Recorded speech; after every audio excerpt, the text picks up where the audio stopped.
Hi, I'm Ashley Cooley, a birth, baby, and sleep specialist and mom of 3. There's so much information out there, right? This show is dedicated to helping you clear out the noise so you can figure out what will work best for your baby and your family. If you're looking to learn more about your baby, gain more confidence in your parenting, and get as much sleep as you can through it all, you've come to the right place. Bringing up baby is about to get a little easier.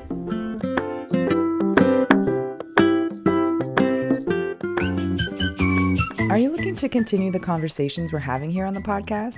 Maybe you're also wondering how to access additional content like our Safe Co-Sleeping class or our huge list of local perinatal resources. Then you should join our Bringing Up Baby community. It's free, it's for everyone, and it includes some really helpful content that we're continuously adding to. And there's a private message board to ask questions anytime and stay connected. Go to birthbabysleep.ca/community or check the link in our show notes. So today we're talking with Jessie Harrold, and Jessie's a doula and coach who has been supporting women through the transition to motherhood and other rites of passage for over 15 years. She's the creator of Mothershift, an internationally acclaimed program for new mothers, and its sister program for postpartum professionals, The Village. And Mothershift happens to be the title of Jessie's newest book. I have 2 books of yours now that I love. But this Mothershift book, Reclaiming Motherhood as a Rite of Passage, I'm in love with it. I'm obsessed with it, and I want to talk about it. So thank you so much for coming here, Jessie. It's really good to see you. Aw, thank you so much. I'm so glad to be here. This is really Yeah. exciting. So I obviously shared just a little bit about yourself, but could you give us a little bit more around what you've been doing these last 15 or so years as a doula, as a coach? I know you're a mom as well, Yeah. to get to the point of this book. Yeah, totally. So, I became a doula 17 years ago now, and at the time I was not yet a mother myself. And so when I did finally decide to become a mother, I had a lot of like birth questions and the early postpartum questions kind of answered for myself. I'd Hmm. been around the block a few times, not to say that birth is predictable in any way, but my questions were all about the like, what's going to happen to me after this baby is Mm-hmm. born and like beyond, you know, the well-being of my perineum and, into things like, who I am and, the things that are important to me, my values, my relationships. And so I was kind of like uniquely primed to be asking these questions about matrescence, which is not a word we were really using at the time. Matrescence refers to the transition to motherhood and it's like all encompassing this kind of biological, psychological, cultural, sociological, spiritual, economic shift, like everything changes, right? Mm. Um, yeah, so I was seeing clients and I'd done a lot of work locally here in the Halifax and Dartmouth area, with birthing people and all kinds of programs here. And in the background, I was kind of asking these questions of like, what happens when you become a mother? And I began a program called Mothershift about a decade ago. And it was at the time because we didn't have this word matrescence in our kind of dominant lexicon. I was calling it a transition to motherhood program. Hmm. And no, people thought like, well, why would you need something like that? It Right. took some convincing in those early years. Like, no, really, there's something here. And so, yeah, I also around that time, I got my coaching designations and started working with people in this, matrescent time because I was noticing like I was supporting these clients. And then when I became a coach, then they were coming back to me and saying like, I can't stay in this career anymore, or my marriage doesn't feel the same, or I feel completely different and disoriented in my body. And like there was all of these other changes that like nobody told me about supporting people through when I was doing, doula Mm. training and stuff, Hmm. right? Hmm.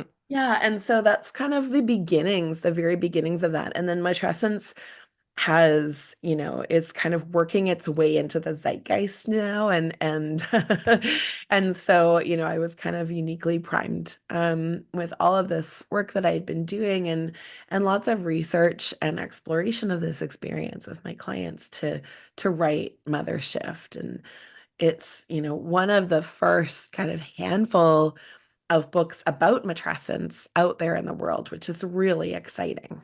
Super exciting. I think when we're going into this parenting thing, we're thinking about having children or we're pregnant, we're newly postpartum, whatever, we're starting our families, that we're thinking more about, I want a baby, I want a family, I want to start growing this family that we have. And we're not at all thinking about what that could or will do for us.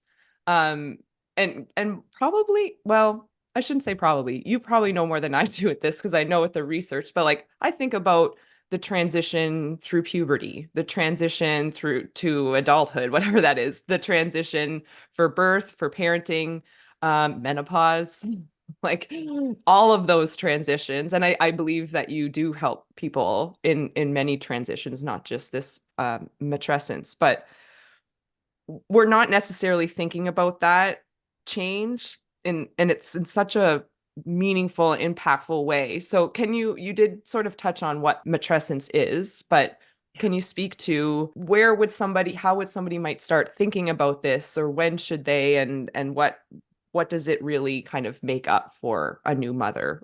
Yeah, totally. So, um, matrescence sounds like adolescence.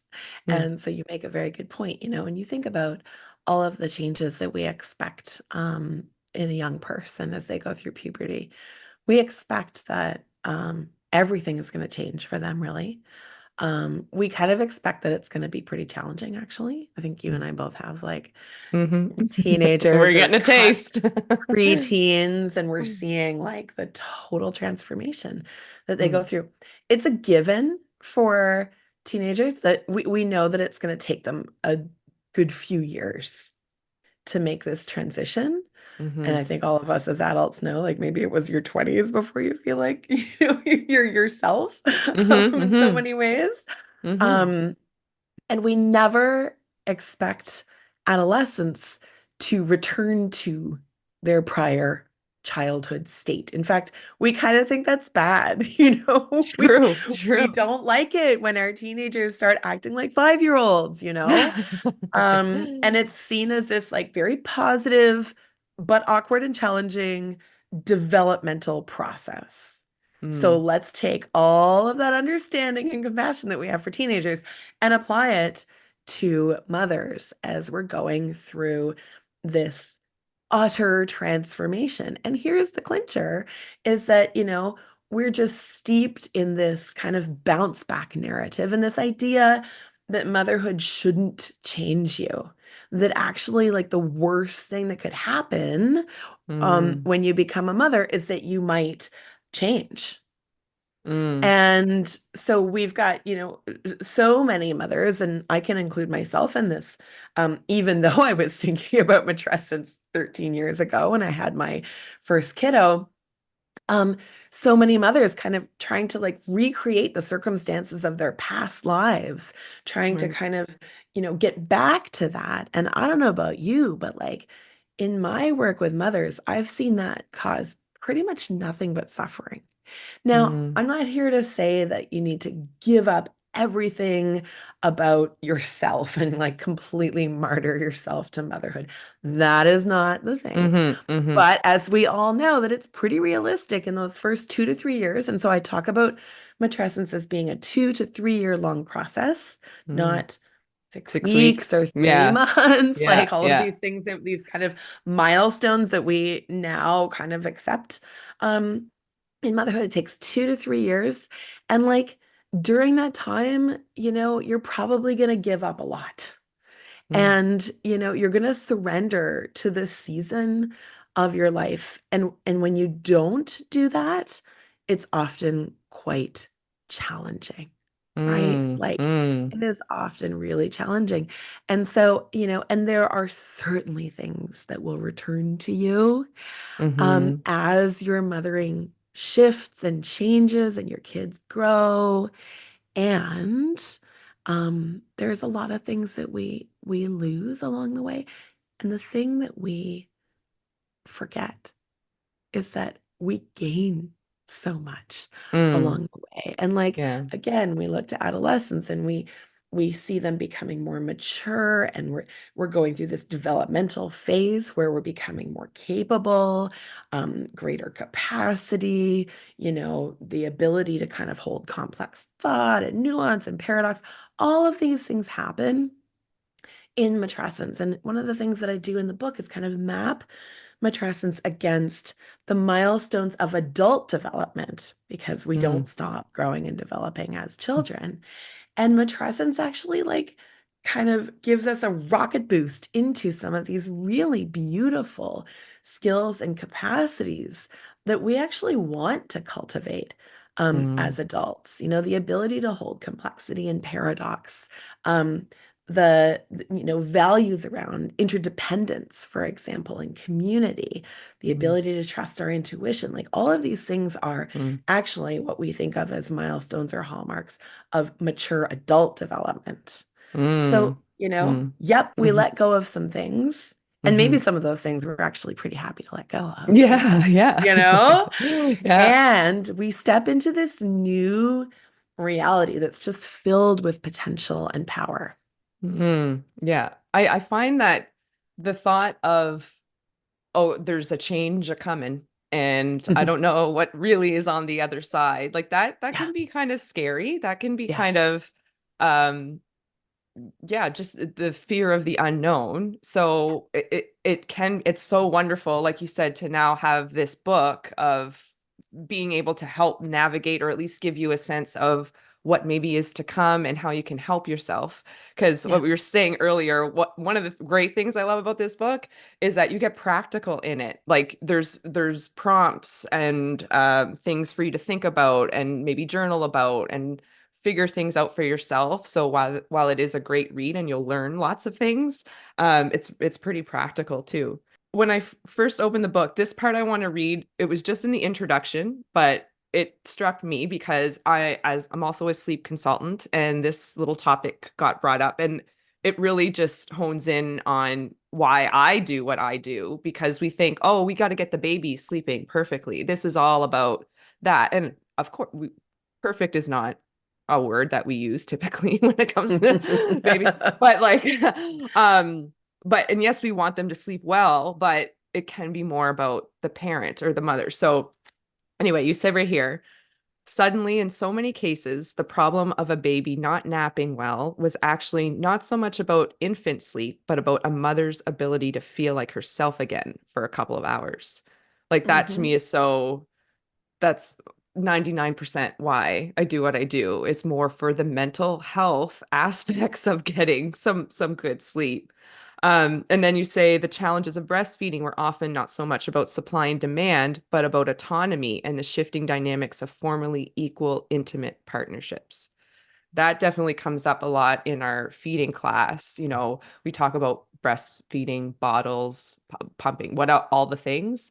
And I would say most, if not all, the parents to be coming to class are wondering, how can my partner be involved? How are they going Yeah, to do this to help me?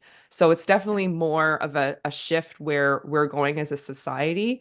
But I love that you're just talking about it's not just about the supply and demand or getting on a good sleep schedule. It's like what yeah, this person and these people need to help them yeah. through this time, right? Yeah.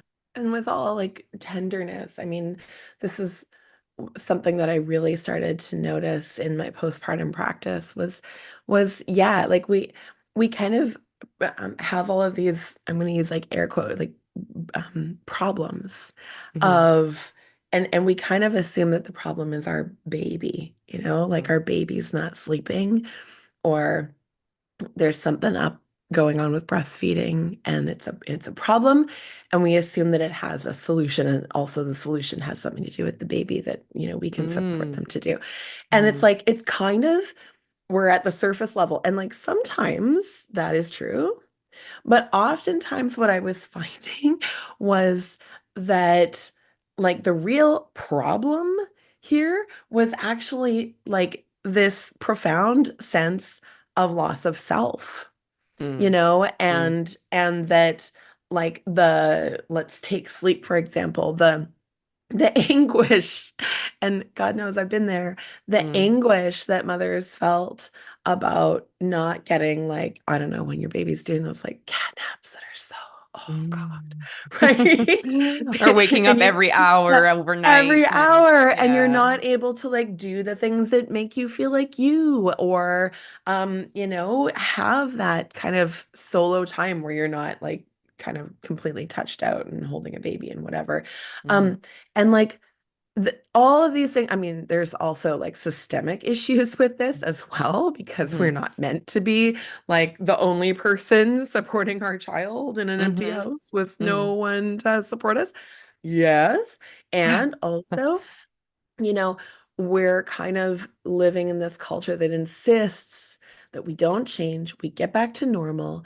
Mm, We don't normalize this really big slowdown that I talk about in the book, this time of lessened productivity. So sometimes these questions of sleep and feeding actually end up like when we go down a few layers, it's like I can't do as much as I used to be able to do. And my mm, value as a person in capitalism is predicated on my ability to get stuff done.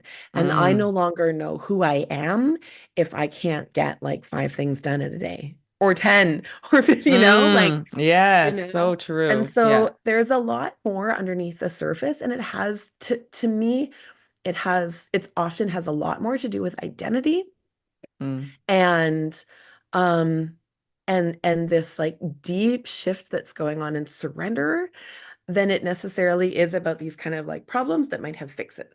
mm, Um, mm-hmm. you Yeah. know? Yeah. Yeah. It's kind of in a way, not to get all wooey, but like the universe speaking to you in a sense that like it is time, this is your time to slow down and Mm.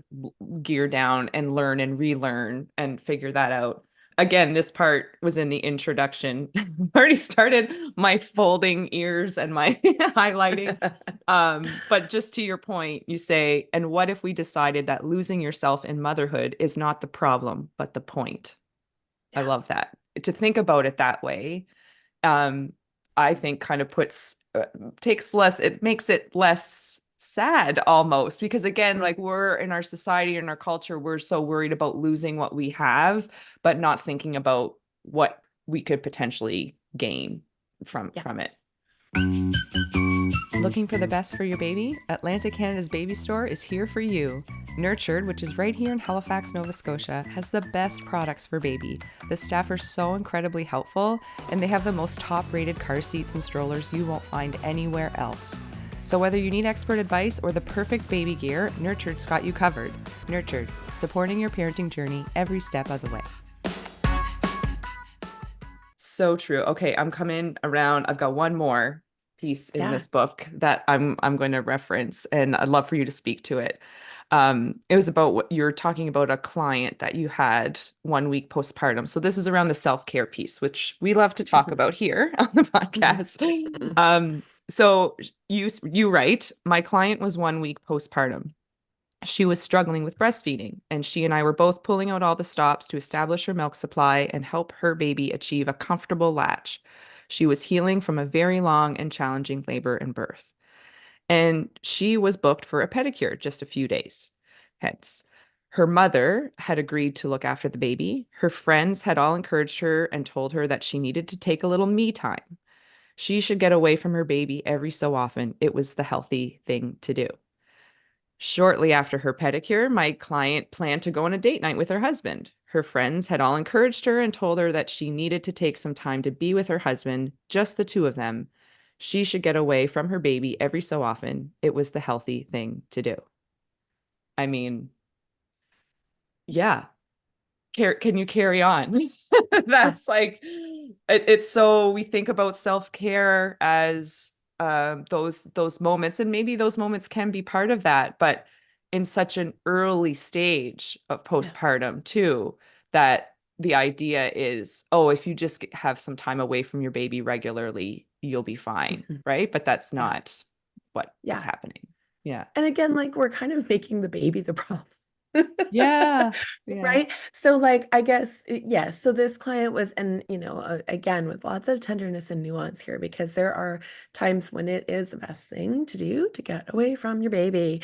Yeah. And we know that in these very, very early days and weeks, especially if you're struggling with things like breastfeeding and sleep and some of these like kind of just, first steps postpartum, Mm-hmm. that separation can often increase cortisol levels in both baby and mama, which Mm-hmm. then, from a breastfeeding perspective, decreases all of those hormones that help our milk supply.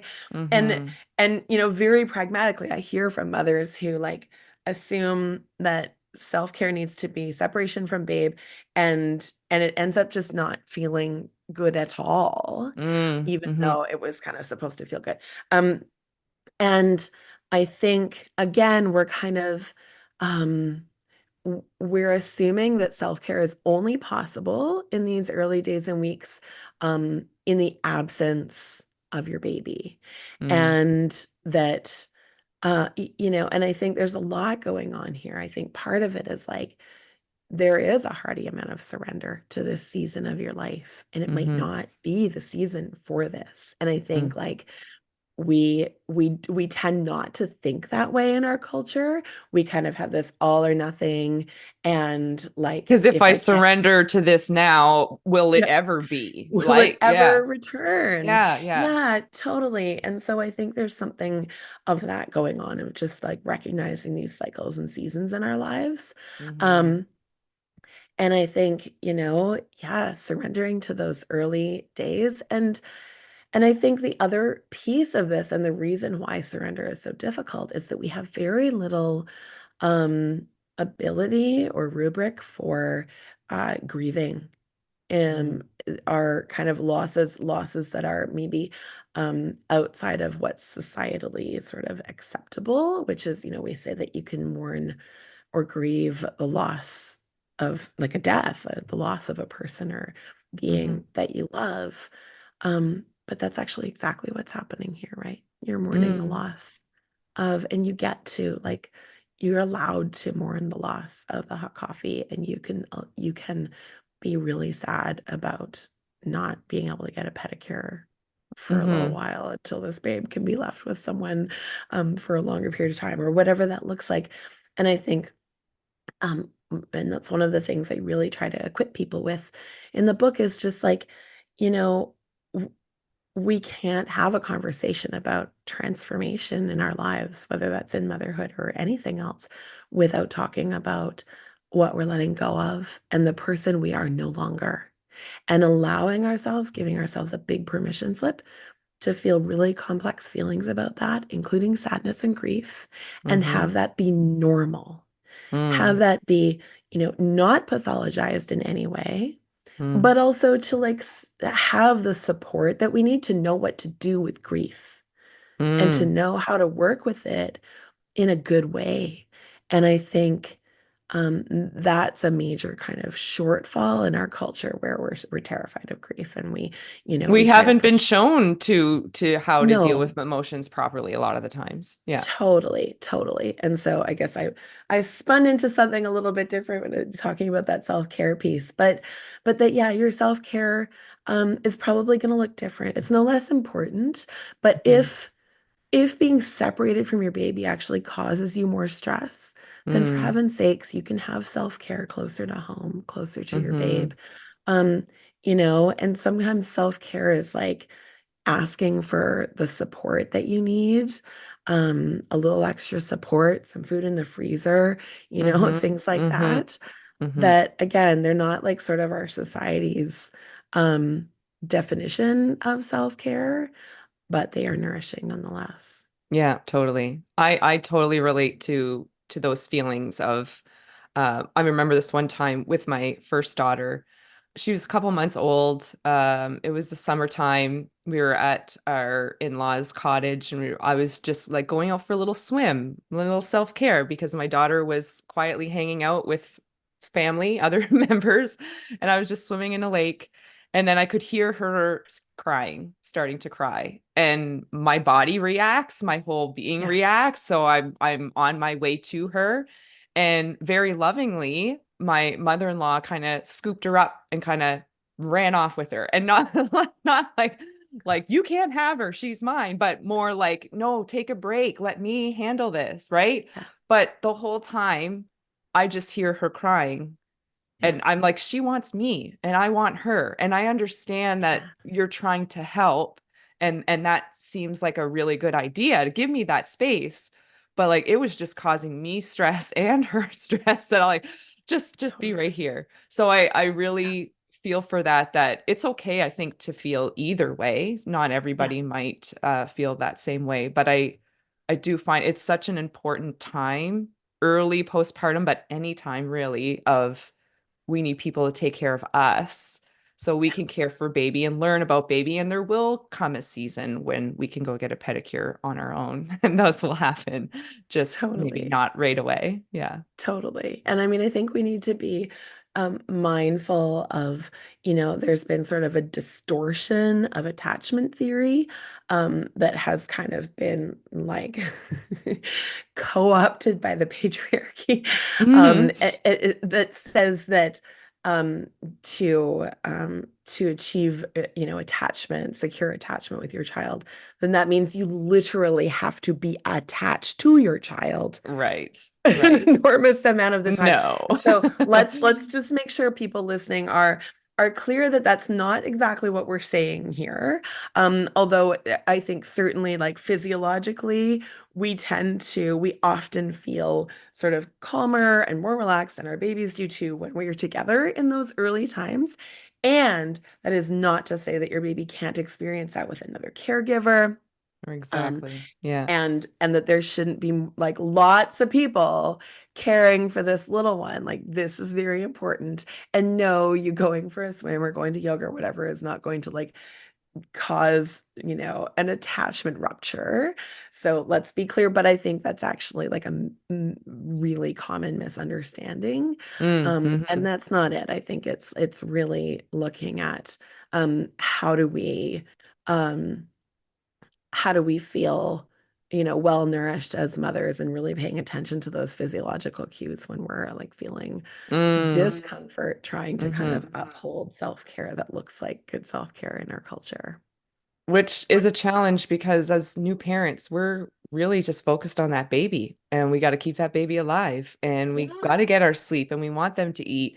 And so there's all these other things to think about that naturally as women too, we kind of can put ourselves on the back burner. Is there anything that you maybe want to leave listeners with when it comes to this book or Matrescence or just this shift that they are going through, about to go through, have been going through? Any last kind of parting words?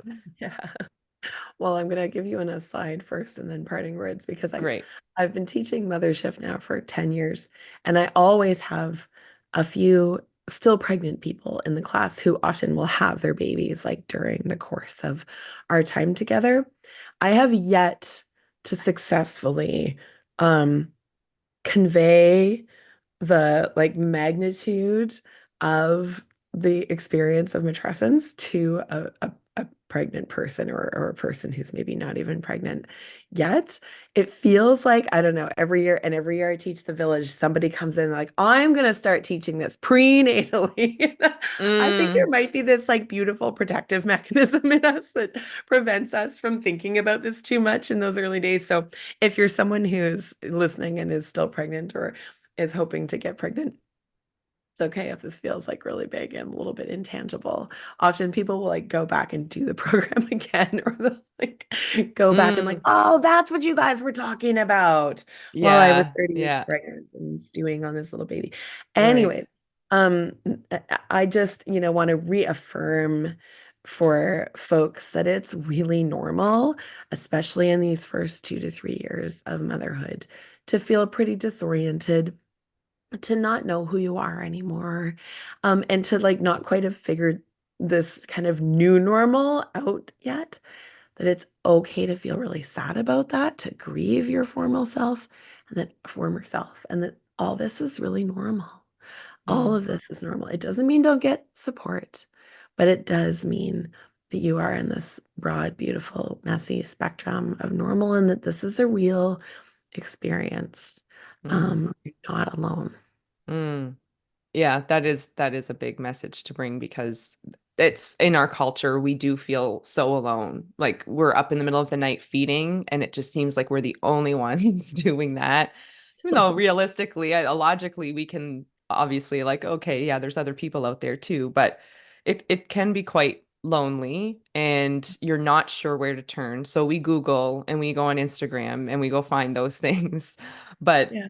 finding messages like yours and with this book, I think is just going to be really valuable for people to be like, oh my gosh, I feel seen. I feel like this makes sense to me. I resonate with this. And again, the practical strategies that you weave in here so that people can actually work on like, okay, yes, what do I enjoy? What do I want to get back into? Or what do I want to leave behind? Yeah. So it's super valuable.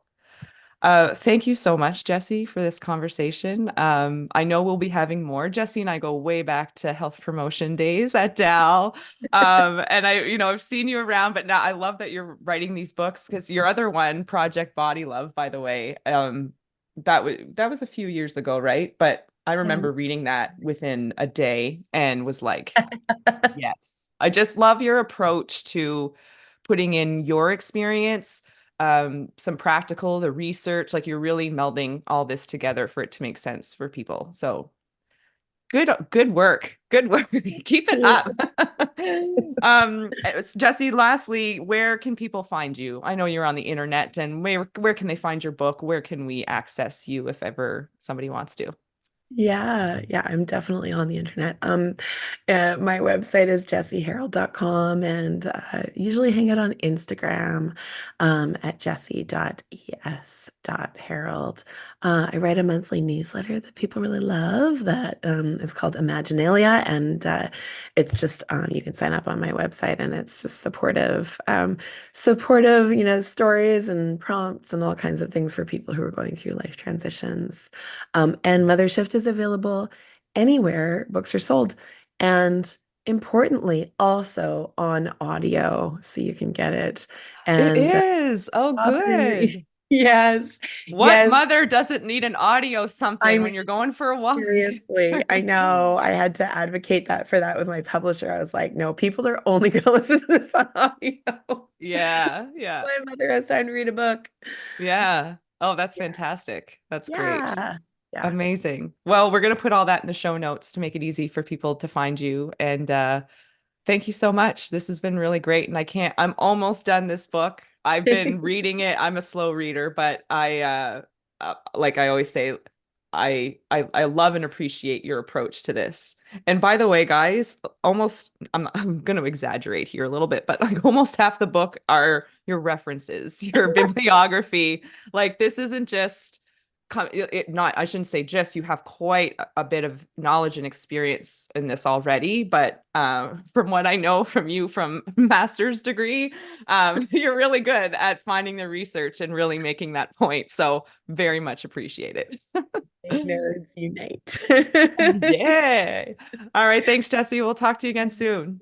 Thank you so much. If you're looking for more information or support along your parenting journey, check out birthbabysleep.ca. That's where you're going to find prenatal classes, postpartum and new baby resources, and sleep support during the childhood years. Lastly, but certainly not least, if you got something out of this episode or our show in general, leaving a rating or a quick review goes a really long way to helping others find us. So please consider leaving one. That's all for now. I'm Ashley Cooley, and we'll see you back here next time.